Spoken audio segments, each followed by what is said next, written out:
नमस्कार बच्चों, आज का हमारा विषय रहेगा कक्षा 12वीं का भारत, लोग और अर्थव्यवस्था। जो हमारी बुक है उसका चैप्टर नंबर 4 मानव बस्तियां। इस चैप्टर में हम पढ़ने वाले हैं कि मानव बस्तियां क्या होती हैं, कितने प्रकार की होती हैं और जो इसके प्रकार हैं उसके बारे में हम उनकी विशेषताओं के बारे में हम इस चैप्टर में पढ़ेंगे। तो चलिए शुरू करते हैं। सबसे पहले हम जान लेते हैं कि मानव बस्ती क्या होती है। मकानों या घरों का जो समूह होता है उसी को हम मानव बस्ती कहते हैं। अगर इसकी परिभाषा की हम बात करें तो एक ऐसा स्थान जो स्थायी रूप से बसा हुआ हो उसे हम मानव बस्ती कहते हैं। मानव जब सभ्यता का विकास हुआ उस समय मानव जहाँ उसको जगह मिल जाती थी वो रह लेता था, प्रकृति की गोद में रहता था। लेकिन मौसम और बाकी चीज़ों के प्रभाव के कारण धीरे धीरे मानव ने पहले गुफाओं में रहना शुरू किया, उसके बाद उसने कच्चे घर, झोपड़ियाँ बनाई और धीरे धीरे वो विकास करता हुआ पक्के मकानों और आज की जो मानव बस्तियाँ हैं उस रूप तक पहुँचा है। मकानों का जो आकार है और स्वरूप है वो समय के साथ साथ बदलता रहा है। मानव के कार्य बदलते रहे हैं, उसके आवास बदलते रहे हैं, लेकिन समय और स्थान के साथ निरंतर बस्तियां जो हैं वो बसती रही हैं और आगे भी बसती रहेंगी। कुछ बस्तियां जो हैं वो अस्थायी हो सकती हैं जिसमें मानव सिर्फ कुछ समय के लिए निवास करता है, और बाकी जो बस्तियां होती हैं वो स्थायी होती हैं जिसमें मनुष्य सदा के लिए रहता है। अब बात करते हैं कि मानव बस्ती कितने प्रकार की होती है। मानव बस्ती के जो हैं दो प्रकार होते हैं। पहली है ग्रामीण बस्तियां, दूसरी हैं नगरीय बस्तियां। अब ग्रामीण बस्तियां हैं उसको भी हम 4 भागों में विभाजित कर सकते हैं, जैसे गुच्छित बस्तियां, अर्धगुच्छित बस्तियां, पल्ली बस्तियां और परिक्षिप्त बस्तियां। अब गुच्छित बस्तियां जो हैं वो उनके आकार और प्रतिरूप के आधार पर भी हम उसको अलग अलग भागों में बांट सकते हैं। जैसे कुछ बस्तियां जो होती हैं वो रेखीय बस्तियां होती हैं, कुछ बस्तियां जो हैं वो गोलाकार होती हैं, कुछ बस्तियां जो हैं वो वर्गाकार होती हैं, कुछ बस्तियां आयताकार होती हैं और कुछ टी आकार की, यानी कि जैसे बस्ती बसी है और उसका स्वरूप ऊपर से हमें नजर आता है उसे हम कहते हैं उसके आकार और प्रतिरूप के हिसाब से रेखीय, गोलाकार, वर्गाकार, आयताकार या टी आकार की बस्तियां।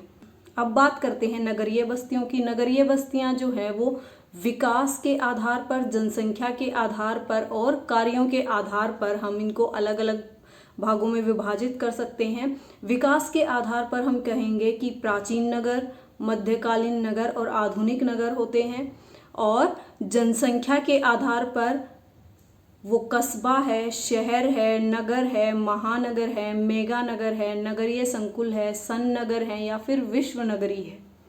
इसके बाद कार्यों के आधार पर भी नगरों का विभाजन किया जाता है। जैसा उस नगर में कार्य होता है उसी हिसाब से उसको नाम दे दिया जाता है। जैसे प्रशासनिक नगर हैं, औद्योगिक नगर हैं, परिवहन नगर हैं, वाणिज्यिक नगर हैं, खनन नगर होंगे, छावनी या गैरिसन नगर, धार्मिक नगर, शैक्षिक नगर और पर्यटन नगर। चलिए अब इनके इस प्रकार या वर्गीकरण को हम आगे अच्छे से समझते हैं, इसकी विशेषताओं को हम जानते हैं। अब हम मानव बस्ती के मुख्य प्रकार जो हैं सबसे पहले उसकी बात करते हैं। जो मुख्य प्रकार हैं वो 2 प्रकार के होते हैं, ग्रामीण बस्ती और नगरीय बस्ती। किसी भी मानव निवास को हम ग्रामीण कहें या नगरीय कहें, इसके कई आधार हो सकते हैं जिसमें से मुख्य हैं जनसंख्या और आर्थिक आधार। ये दोनों आधार जो हैं अगर उस बस्ती में मौजूद हैं तो हम उसको ग्रामीण या नगरीय बस्ती कह सकते हैं। सबसे पहले ग्रामीण बस्ती की बात करें तो उस क्षेत्र की या उस जगह की, उस स्थान की जो जनसंख्या है वो 5000 से कम होनी चाहिए और 400 व्यक्ति प्रति वर्ग किलोमीटर वहाँ का जनसंख्या घनत्व होना चाहिए। इसके साथ साथ उस बस्ती में मुख्य जो आर्थिक क्रियाएं रहेंगी वो प्राथमिक क्रियाएं होंगी, जैसे कृषि होती हो, वहाँ पे पशुपालन करते हों लोग, या फिर खनन आदि जैसे जो प्राथमिक क्रियाएं हैं उनमें लगे हुए हों, तो उस बस्ती को हम ग्रामीण बस्ती कहेंगे। अब बात कर लेते हैं ग्रामीण बस्ती जो है उनका सामाजिक आधार, सामाजिक ढांचा कैसा रहता है। वो है वहाँ की जो जनसंख्या होती है उनका आपस में सामाजिक सक्रियता रहती है, मेल जोल रहता है। लोग जो हैं एक दूसरे घरों में आते जाते हैं, उनके सुख दुख में वो सहयोगी होते हैं। उनके जो तीज त्योहार होते हैं वो साथ में वो मनाते हैं। आपस में उनकी बोलचाल जो होती है वो बहुत ज़्यादा होती है। और वहाँ की प्रशासनिक जो इकाई होगी वो होगी ग्राम पंचायत। उस बस्ती में अगर ग्राम पंचायत है तो उसको हम ग्रामीण बस्ती कहेंगे। अब बात आती है नगरीय बस्ती की। नगरीय बस्ती में यही आधार कौन कौन से होंगे? वहाँ की जनसंख्या जो है वो 5000 से अधिक हो और घनत्व जो है वो 400 व्यक्ति प्रति वर्ग किलोमीटर या इससे ज़्यादा है तो वो बस्ती नगरीय बस्ती कहलाएगी। इसके साथ साथ उस बस्ती में द्वितीय क्रियाएं, तृतीय, चतुर्थक या पंचम प्रकार की जो आर्थिक क्रियाएं रहेंगी वो होनी चाहिए। वहाँ पे जो लोग हैं वो उद्योग धंधों में या किसी सर्विस में, विनिर्माण कार्य में या फिर अन्य सेवाओं में लगे होने चाहिए, तभी उसको हम नगरीय बस्ती कह सकते हैं। अब नगरीय बस्तियाँ जो होती हैं उनकी सामाजिक जो सक्रियता होती है और उनका मेल जोल होता है वो कम होता है। वहाँ पे लोगों का जैसे बोलचाल है वो ज़्यादा नहीं होता। जैसे गांव में लोग आपस में आते जाते हैं एक दूसरे के घरों में, वैसे नगरीय बस्तियों में लोगों का आपस में मेल जोल कम रहता है। और जो प्रशासनिक इकाई होती है वहाँ की वो होती है नगर पालिका या नगर निगम। तो बच्चों, आपके एग्ज़ाम में आपसे ग्रामीण बस्ती और नगरीय बस्ती में अंतर पूछा जा सकता है। ग्रामीण बस्ती की कौन कौन सी विशेषताएं हैं, नगरीय बस्तियों की कौन सी विशेषताएं हैं, या किसी भी बस्ती को हम ग्रामीण बस्ती या नगरीय बस्ती किस आधार पर कह सकते हैं, ये सब आपसे पूछे जा सकते हैं। तो आपको अच्छे से ये याद करना है। अब बात कर लेते हैं हम ग्रामीण बस्तियों के जो प्रकार हैं वो कौन से हैं और उनकी विशेषताएं हम साथ साथ पढ़ते हुए चलेंगे। सबसे पहले ग्रामीण बस्तियों का जो प्रकार है वो होते हैं गुच्छित बस्तियां। गुच्छित बस्तियां यानी कि जिसमें घर पास पास हों। इस पिक्चर में आपको दिखाई दे रहा होगा कि जो घर हैं वो एक दूसरे के पास पास बने हुए हैं, उनकी दीवारें आपस में लगी हुई हैं। तो ऐसी बस्तियां जो होती हैं वो गुच्छित बस्तियां कहलाती हैं। अब इन गुच्छित बस्तियों की विशेषताएं क्या होती हैं? सबसे पहले होता है ये सहंत बस्तियां होती हैं, यानी इनके घर पास पास होते हैं, घर पास पास होते हैं और विभिन्न आकार के प्रतिरूप इनके होते हैं। इनके प्रतिरूप जैसे मैंने पहले भी बताया था, रेखीय, गोलाकार, वर्गाकार, आयताकार। अब जो ये बस्तियां होती हैं गुच्छित बस्तियां, ये मुख्य रूप से उपजाऊ जलोढ़ मैदान और उत्तर पूर्वी राज्यों में पाई जाती हैं। मैं आपको जो पढ़ा रही हूँ बस्तियों के बारे में, आप इसको अपने निवास स्थान से कंपेयर करते हुए चलिए और उन विशेषताओं को देखिए कि क्या आप जहाँ रह रहे हैं वो उसमें मौजूद हैं, और उससे अंदाज़ा लगाइए कि आप एक ग्रामीण बस्ती में रह रहे हैं या एक नगरीय बस्ती में रह रहे हैं। और इसके साथ साथ आपको अपने एग्जाम्पल भी लिखते हुए चलना है। अब देखिए, जो गुच्छित बस्तियां होती हैं, मैंने बताया था कि उनका आकार और प्रतिरूप अलग अलग होता है। इस पिक्चर में आपको जो गुच्छित बस्तियां हैं उनके विभिन्न प्रतिरूप, विभिन्न आकार की आकृतियों वाले बस्तियां आपको नज़र आ रही होंगी। सबसे पहले है रैखिक बस्तियां। ये जो बस्तियां हैं ये नदी किनारे या फिर किसी सड़क के किनारे जब घर बन जाते हैं, पास पास घर बन जाते हैं, तो वो क्या कहलाती हैं? रैखिक प्रतिरूप। चौक पट्टी प्रतिरूप, जहाँ पर चौराहे पर उसके साथ साथ बस्तियां बसनी शुरू हो जाएं, वो होती है चौक पट्टी प्रतिरूप। अब तारे के आकार का प्रतिरूप, इसमें जहाँ पर गांव किसी बस्ती की मुख्य जो गलियां हैं वो एक जगह पे आके मिलती हैं चारों तरफ से, और उसके उन्हीं रास्तों के साथ साथ मकान बनते चले जाते हैं, तो ये बनती है तारे के आकार का प्रतिरूप। अब बात आती है टी आकार का प्रतिरूप। जब एक टी आकार की सड़कें आपस में जाती हैं, टी पॉइंट जहाँ पे बनता है, वहाँ पे जब मानव बस्तियाँ बस जाती हैं तो वो क्या बन जाती है? टी आकार की प्रतिरूप। अब बात आती है वृत्ताकार प्रतिरूप। वृत्ताकार प्रतिरूप क्या है? गांव के किसी केंद्रीय स्थल के चारों तरफ, केंद्रीय स्थल के चारों तरफ जब बस्तियां बसनी शुरू हो जाएं तो वो क्या कहलाता है? वृत्ताकार प्रतिरूप। अब ये केंद्रीय स्थल गांव का तालाब कोई आसपास झील या फिर कोई मंदिर, ये चीज़ें वहाँ की केंद्रीय स्थान हो सकते हैं और उसी के चारों तरफ वहाँ पे बस्ती बस्ती चली जाती है और लोग अपना घर बनाना शुरू कर लेते हैं। तो ये बन जाती है वृत्ताकार प्रतिरूप। अब बात आती है दोहरा प्रतिरूप। ऐसा प्रतिरूप जिसमें इनमें से कोई भी दो प्रतिरूप जब साथ साथ नजर आने लगते हैं तो उसको हम दोहरा प्रतिरूप कह सकते हैं। अगला है अर्धगुच्छित बस्तियां। पहले हम गुच्छित बस्तियां पढ़ चुके हैं, अब पढ़ रहे हैं हम अर्धगुच्छित बस्तियां। ऐसी बस्तियां जिसमें किसी मुख्य बस्ती से कुछ घर या कुछ मकान थोड़ी दूरी पर जाकर बन जाए तो वो क्या कहलाती है? अर्धगुच्छित बस्तियां। जैसे ये मुख्य बस्ती है और इसी गांव के या इस बस्ती के जो घर हैं, मकान हैं, कुछ लोगों ने यहाँ पर थोड़ी सी दूरी पर आकर अपने घर बनाने शुरू कर लिए, वहाँ पे रहने लगे, लोग बस गए हैं, तो ये क्या बन गई? अर्धगुच्छित बस्तियाँ। अब इसकी विशेषताएं पढ़ते हैं।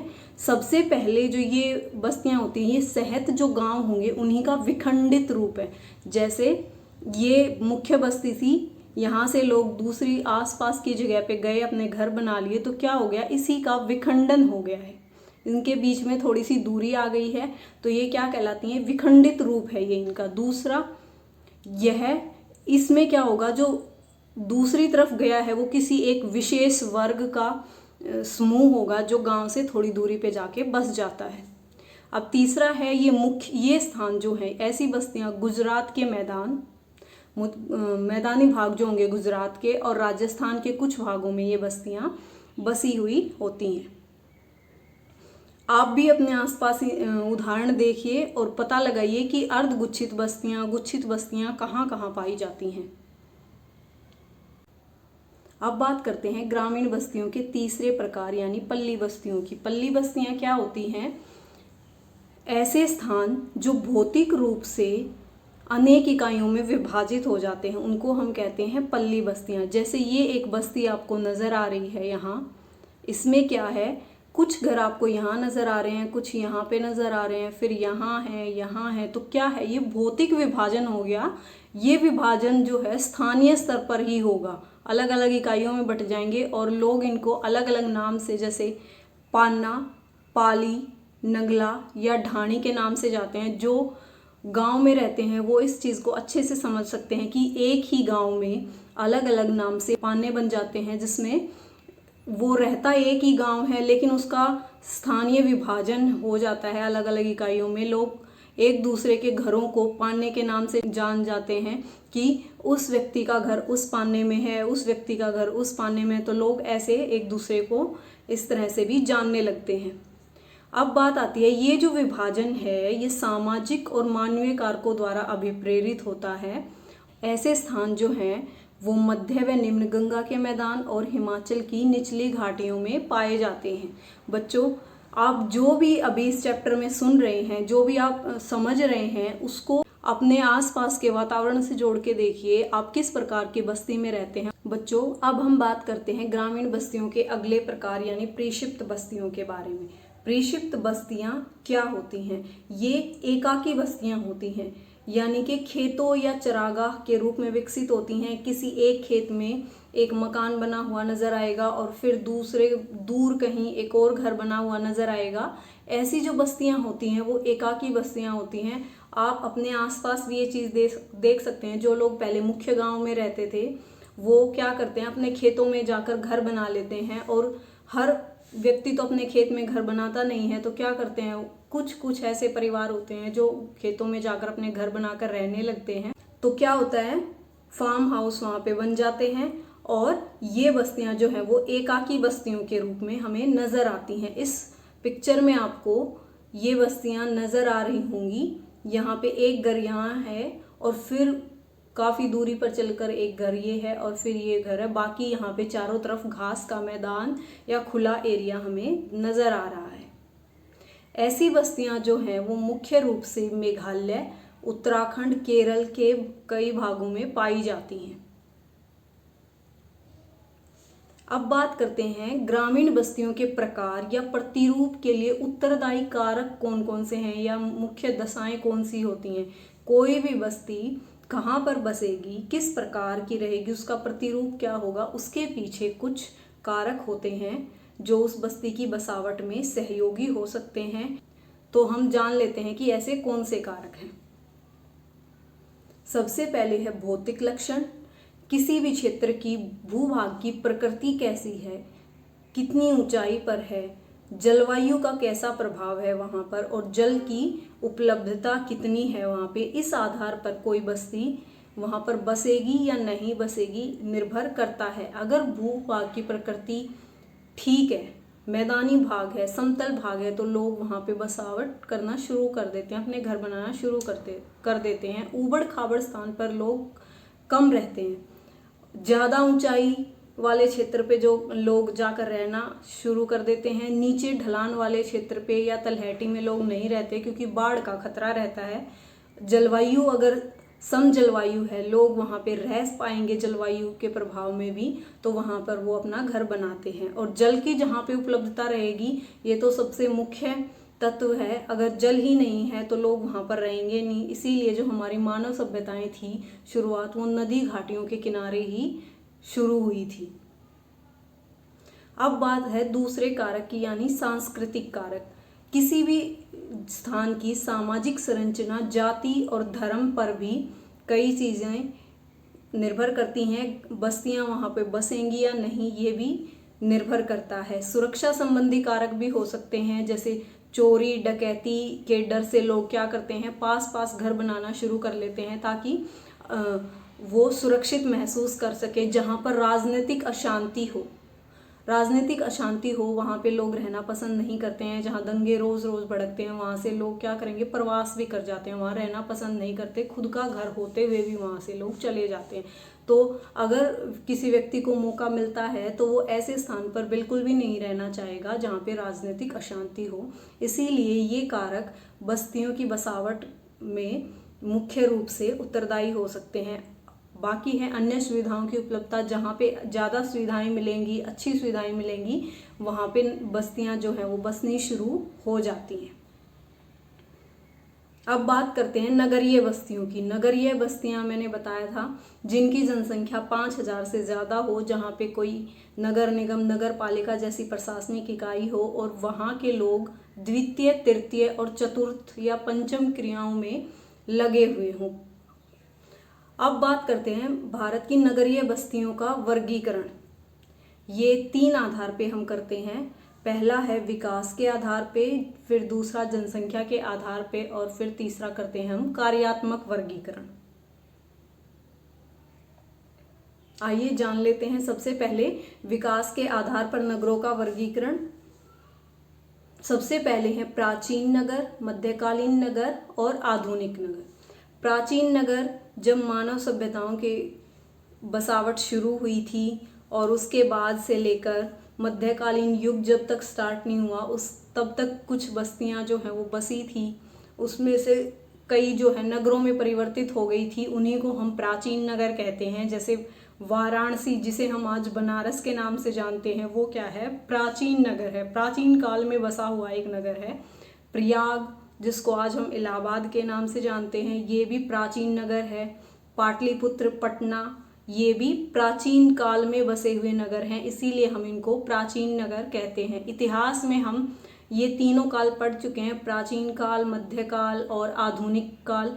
तो उन्हीं कालों में जो नगर बसे हैं उनको हम उसी नाम से जानते हैं। अब बात आती है मध्यकालीन नगर। मध्यकाल कौन सा है, जिसमें मुगल सल्तनत हमने पढ़ी है और ऐसी ही राजा, हमारे महाराजा जो हुए हैं, उन्होंने जो नगर बसाए हैं उनको हम मध्यकालीन नगर के नाम से जानते हैं। जैसे दिल्ली, हैदराबाद, लखनऊ, आगरा, जयपुर, नागपुर, ये मध्यकाल में विकसित हुए नगर हैं, तो इसीलिए इनको हम मध्यकालीन नगर के नाम से जानते हैं।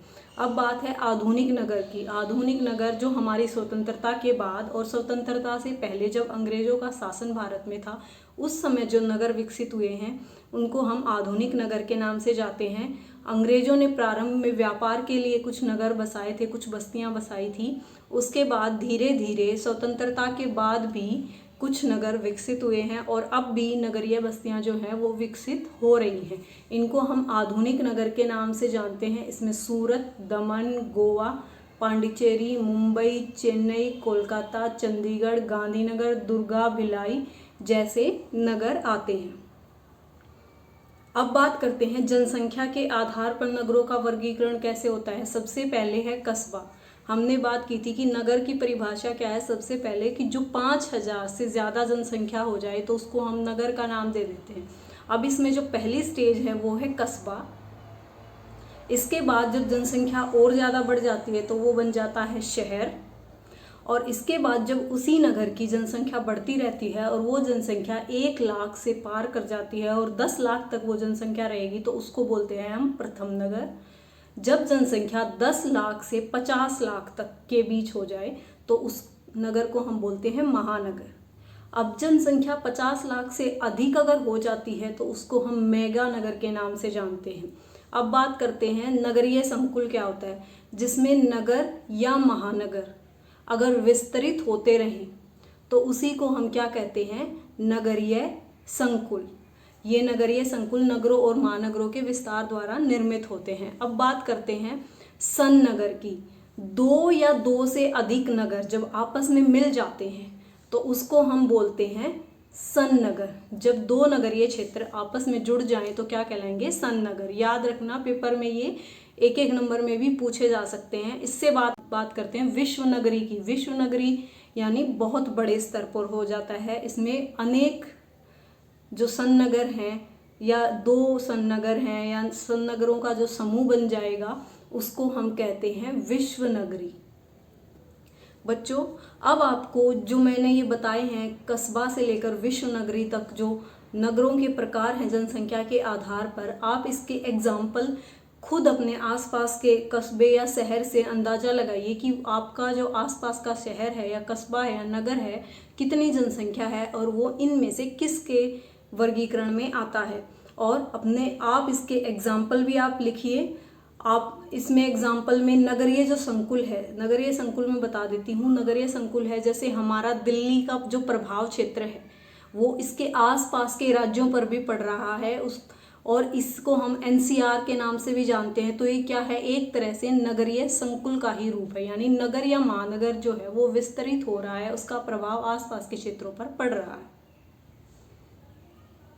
अब बात करते हैं कार्यात्मक नगरों के वर्गीकरण की। कार्य के आधार पर जो वर्गीकरण हम कर सकते हैं, इसमें क्या होगा कि जिस नगर में जिस कार्य की प्रधानता ज़्यादा रहेगी वो नगर उसी नाम से फेमस हो जाता है, उसी आधार पे उसका नाम पड़ जाता है।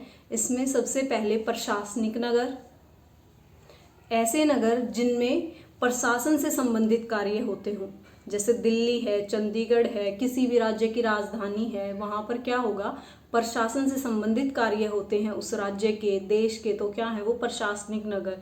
ये जो क्षेत्र होंगे इसमें उच्च स्तर के प्रशासनिक कार्य होते होंगे। दूसरा है औद्योगिक नगर, यानी कि ऐसे नगर जहाँ पे औद्योगिक कार्य मुख्य रूप से होता है, जैसे मुंबई, जमशेदपुर, भिलाई, ये ऐसे नगर हैं जहाँ पे उद्योगों से संबंधित काम ज़्यादा है, उद्योग धंधे ज़्यादा हैं और ये इसी नाम से फिर प्रसिद्ध हो गए। अब बात है परिवहन नगर की। ऐसे नगर जहाँ पे परिवहन का कार्य ज़्यादा होता है, जैसे विशाखापट्टनम है, यहाँ से एक अपने देश से, भारत से दूसरे देशों में व्यापार होता है। कोची है या फिर मुगल सराय कह लो, यहाँ पर क्या होगा, परिवहन का ये गढ़ है। परिवहन नगर नामों से ये प्रसिद्ध हो जाते हैं। अब बात है वाणिज्यिक नगर की।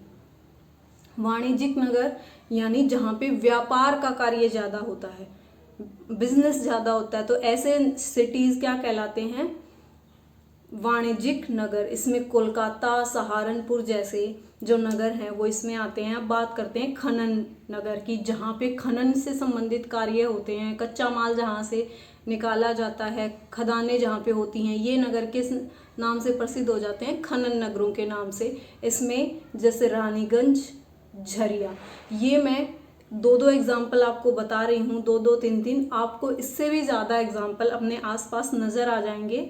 ये आपका होमवर्क समझ लीजिए, आपको इनमें से इनके उदाहरण ढूंढने हैं। अब बात है छावनी या गैरीसन नगर की। ऐसे नगर जो सेना के लिए, जो स्थान घोषित कर दिए जाते हैं जहाँ पे उनकी ट्रेनिंग का काम चलता है, उनके आवास के स्थल होते हैं, उनको हम छावनी या गैरिसन नगर के नाम से जानते हैं। आपके बुक में अभ्यास में भी एक्सरसाइज में ये क्वेश्चन पूछा जाता है कि गैरिसन नगर क्या होते हैं। तो जो हमारे छावनी नगर हैं, जो हमारी सेना से संबंधित जहाँ पे कार्य होते हैं, वो हैं छावनी या गैरिसन नगर। जैसे अम्बाला, इसको हम अम्बाला कैंट के नाम से जानते हैं। अम्बाला मुख्य शहर है और अम्बाला के अंदर ही अम्बाला कैंट है, जिसको जहाँ पर हमारी सेना से संबंधित ट्रेनिंग और आवास है। तो ये जितने भी छावनी नगर होंगे, इनको इंग्लिश में हम कैंट के नाम से जानते हैं, कंटेनमेंट। और इसके बाद जालंधर कैंट। अब है धार्मिक नगर। ऐसे नगर जो धार्मिक स्थल बन जाते हैं और उसी के नाम से फेमस हो जाते हैं, तो उसको हम बोलते हैं धार्मिक नगर। जैसे मथुरा, कुरुक्षेत्र, तिरुपति, हरिद्वार, ये सब स्थल क्या हैं? धार्मिक स्थल हैं, जहाँ पर लोग धर्म से संबंधित कार्यों के लिए जाते रहते हैं। तो इसी को हम धार्मिक नगर कहते हैं। अब बात करते हैं शैक्षिक नगर की। ऐसे नगर, ऐसे स्थान जो शिक्षा के लिए प्रसिद्ध हो जाते हैं, जैसे रुड़की, अलीगढ़, इलाहाबाद, ये बहुत प्राचीन केंद्र हैं शिक्षा के, तो इसीलिए इनको शिक्षा नगर के नाम से हम जानते हैं। अब बात करते हैं पर्यटन नगर की। ऐसे नगर जो जहाँ पर लोग घूमने फिरने जाते हैं, मनोरंजन के लिए जाते हैं, तो क्या कहलाते हैं? वो पर्यटन नगर बन जाते हैं। जैसे शिमला, नैनीताल। अब आप इनके एग्जाम्पल खुद भी देखिए, आप सब इन चीज़ों से परिचित हैं। अब बात आती है, क्या ये नगर जो हैं वो सिर्फ इन्हीं कामों के लिए फेमस है? फेमस तो वो हो गए, जैसे प्रशासन के लिए कोई फेमस हो गया, उद्योगों के लिए फेमस हो गया, परिवहन के लिए फेमस हो गया, वाणिज्यिक आधार पर फेमस हो गया, खनन के लिए कोई फेमस हो जाता है, छावनी नगर बन जाते हैं, धार्मिक नगर हो गए, शैक्षिक या पर्यटन नगर। लेकिन क्या इन नगरों में सिर्फ यही कार्य चलते हैं, बाकी अन्य कोई कार्य नहीं चल सकता? नहीं, ऐसा नहीं है। जैसे प्रशासनिक नगर है दिल्ली और चंडीगढ़, तो क्या वहाँ पे सिर्फ प्रशासन से संबंधित कार्य होते हैं? नहीं, प्रशासन से संबंधित कार्य तो वहाँ का मुख्य कार्य है, जिस नाम से ये नगर प्रशासनिक नगरों के नाम से जाने जाते हैं। लेकिन यहाँ पर रहने वाले लोगों को आने जाने के लिए परिवहन की भी आवश्यकता है। वहाँ पे लोगों को सामान खरीदना है तो वहाँ व्यापार भी होता है। अगर वहाँ पे परिवार रहते हैं, वहाँ पे लोग रहते हैं, तो उनको एजुकेशन के लिए स्कूल की भी आवश्यकता है, यूनिवर्सिटीज़ भी हो सकती हैं। तो दिल्ली और चंडीगढ़ में ये सब कार्य भी होते हैं। अब लोग ऐसे स्थलों पर, अगर कोई भी घूमने का स्थान है, तो लोग वहाँ पर घूमकर भी आते हैं। और यहाँ पे धर्म से संबंधित कार्य, यानी कि जैसे मंदिर है, वहाँ पे कहीं पे पूजा अर्चना भी होती है, तो ये सारे काम भी चलते रहते हैं। तो एक जो मुख्य नगर है, वहाँ पे मुख्य कार्य एक है, जैसे प्रशासनिक हो गया, औद्योगिक हो गया, परिवहन हो गया, वाणिज्यिक हो गया, खनन हो गया। लेकिन इन कार्य के साथ साथ अन्य कार्य भी चलते रहते हैं। इसीलिए जितने भी नगर हैं वो मुख्य कार्य होते हुए भी बहुप्रकार्यात्मक बन जाते हैं। अब बात आती है नियोजित नगर की। नियोजित नगर क्या होते हैं? नियोजित यानी प्लान्ड। ऐसे नगर जो किसी योजना के तहत बनाए जाते हैं, उनको हम कहते हैं नियोजित नगर। ऐसे नगरों के लिए जब उनका विकास किया जाता है, तो पहले से ही योजना बना ली जाती है कि वहाँ पे जो मकान रहेंगे वो किस क्षेत्र में बनेंगे, किस प्रकार के बनेंगे, कितनी मंजिल के बनने हैं, या कहाँ पर स्कूल बनाना है, कहाँ पे मॉल बनाना है, कहाँ पे मार्केट बनानी है, कहाँ पे पार्क बनाने हैं, सड़कें कैसी बनानी हैं, और कहाँ पे वहाँ का मुख्य केंद्र रहेगा उस नगर का। ये सब चीज़ें पहले से ही प्लान की जाती हैं, उसके बाद उस नगर का विकास किया जाता है। तो इन्हें हम बोलते हैं नियोजित नगर। जैसे दिल्ली और चंडीगढ़, ये पहले से ही बने हुए नियोजित नगर हैं। अब बात आती है स्मार्ट सिटी की। स्मार्ट सिटी क्या होता है और स्मार्ट सिटी मिशन क्या है? ये मिशन जो है, इसका मुख्य उद्देश्य क्या है? नए नए शहरों को बढ़ावा देना है, नए नए शहर बसाने हैं, और जिसमें आधारभूत सुविधाएं प्रदान करनी है सभी लोगों को। उनकी मुख्य आधारभूत जो सुविधाएं रहेंगी वो सभी को प्राप्त होंगी। नागरिकों का जो जीवन है वो बेहतर बनाना इनका उद्देश्य है। स्मार्ट सिटी मिशन का उद्देश्य स्मार्ट समाधानों का प्रयोग करना है। अगर कोई भी समस्या आती है तो उसके लिए स्मार्ट समाधान यूज करने हैं। प्राकृतिक आपदाओं का कम जोखिम हो ऐसे क्षेत्रों का विकास करना है स्मार्ट सिटी का उद्देश्य। कम संसाधनों का प्रयोग करके सस्ती सुविधाएं उपलब्ध कराना स्मार्ट सिटी मिशन का उद्देश्य है। सतत और समग्र विकास करना, यानी कि एक स्थायी और लगातार बढ़ता हुआ विकास करना है। और मॉडल रूपी क्षेत्र का विकास करना जो अन्य शहरों के लिए लाइट हाउस का काम करे। एक ऐसा क्षेत्र का विकास करना है जो अन्य बसने वाले शहरों के लिए मॉडल के रूप में उभर के आए, एक लाइट हाउस का काम करे।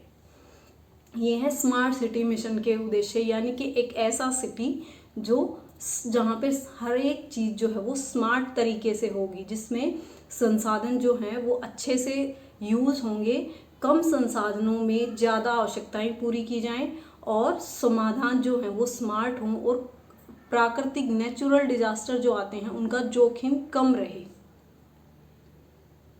अब बात आती है इसके अभ्यास के प्रश्नों की। अब तक जो आपने पढ़ा इसमें उसी से रिलेटेड एक्सरसाइज के लिए मैं आपको कुछ क्वेश्चन दे रही हूँ। जैसे मानव बस्तियाँ क्या होती हैं, कितने प्रकार की होती हैं, ग्रामीण बस्तियाँ और नगरीय बस्तियों में क्या अंतर है, ग्रामीण बस्तियाँ कितने प्रकार की होती हैं उनका वर्णन करना है, नगरीय बस्तियों का वर्गीकरण उदाहरण सहित करना है, कितने प्रकार की होती हैं और उनके उप प्रकार क्या क्या हैं, उनके उदाहरण क्या हैं, आपको अच्छे से ये एक्सप्लेन करना है।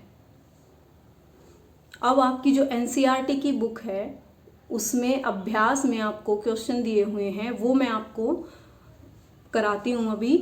गैरीसन नगर क्या होते हैं? मैंने आपको बताया था कि गैरीसन नगर छावनी नगर को ही कहते हैं, जहाँ सेना से संबंधित ट्रेनिंग या फिर आवास के लिए स्थान होते हैं, उनको हम गैरीसन नगर कहते हैं। इनके प्रकार ये जो सेना के लिए होंगे। अब दूसरा है, किसी नगरीय संकुल की पहचान किस प्रकार की जा सकती है? नगरीय संकुल क्या होता है? जब एक नगर या महानगर का आसपास के क्षेत्र में विस्तार होना शुरू हो जाए तो क्या कहलाता है? वो नगरीय संकुल। तो हमें ये देखना है कि हमारे आसपास के जो नगर हैं उनका क्षेत्र, उनका प्रभाव उसके आसपास के क्षेत्रों पे अगर पड़ रहा है, उनकी क्रियाओं से संबंधित हों, आर्थिक क्रियाएं हों या अन्य सामाजिक हों, उनका प्रभाव वहाँ तक जा रहा है तो क्या कहलाएगा? वो नगरीय संकुल हो सकता है। अब बात है मरुस्थलीय प्रदेशों में गांव की अवस्थिति के कौन से मुख्य कारक हो सकते हैं? मरुस्थल जो है वहाँ पर गांव की अवस्थिति, वहाँ पे गांव जहाँ बसेगा उसका मुख्य कारक क्या रहेगा? मरुस्थलों में क्या रहेगा? जल। मुख्य चीज़ की क्या आवश्यकता है वहाँ? जल की, क्योंकि मरुस्थल में जल की कमी होती है, इसीलिए वो मरुस्थल में कन्वर्ट हुआ है। जहाँ पर भी जो जल है वो उपलब्ध रहेगा तो वहाँ पे क्या है? मरुस्थलों में बस्तियों की बसावट शुरू हो जाती है। अब बात आती है महानगर क्या होते हैं? ऐसे नगर जिनकी जनसंख्या 10 लाख से ज़्यादा हो वो क्या कहलाते हैं? महानगर। ये नगरीय संकुलों से किस प्रकार भिन्न होते हैं? महानगर क्या होता है? एक ऐसा नगर जिसकी जनसंख्या 10 लाख से ऊपर पहुंच जाती है, 50 लाख तक होती है, तो वो महानगर कहलाता है। लेकिन नगरीय संकुल क्या है? एक नगर या महानगर जब अपने आसपास के क्षेत्रों पर, अपने आसपास के राज्य हों या अन्य नगर हों, उन पर जब अपना प्रभाव दिखाना शुरू कर देता है तो उसको हम नगरीय संकुल कहते हैं। अब है इसके लॉन्ग क्वेश्चन। विभिन्न प्रकार की ग्रामीण बस्तियों के लक्षणों की विवेचना करो। जो ग्रामीण बस्तियां आपने पढ़ी हैं उनमें क्या कौन कौन सी विशेषताएं हैं वो इसमें आपको बतानी है। विभिन्न भौतिक पर्यावरण में बस्तियों के प्रारूप के लिए उत्तरदायी कारक, ये आप पढ़ चुके हैं। भौतिक कारक, सुरक्षा से संबंधित कारक, सामाजिक कारक इसमें आएंगे, सांस्कृतिक कारक। क्या एक प्रकार्य वाले नगर की कल्पना की जा सकती है? ये मैंने आपको बताया प्रकार्यात्मक वर्णन के दौरान कि क्या एक प्रकार के नगर की आप कल्पना कर सकते हैं, और अगर नहीं तो नगर बहुप्रकार्यात्मक क्यों हो जाते हैं? एक प्रकार्य वाले नगर की कल्पना बिल्कुल भी नहीं कर सकते, क्योंकि उस नगर में रहने वाले लोगों को, वहाँ पर आने वाले लोगों को अन्य सुविधाओं की भी आवश्यकता है। इसीलिए वहाँ पर जो नगर है उसमें बाकी कार्य भी धीरे धीरे शुरू हो जाते हैं, तो वो नगर क्या बन जाता है? बहुप्रकार्यात्मक हो जाता है। अच्छा बच्चों, आप इस चैप्टर को अच्छे से रिवाइज कीजिए। अगली वीडियो में एक नए टॉपिक के साथ फिर से मिलेंगे। तब तक के लिए खुश रहिए, पढ़ते रहिए और आगे बढ़ते रहिए। धन्यवाद।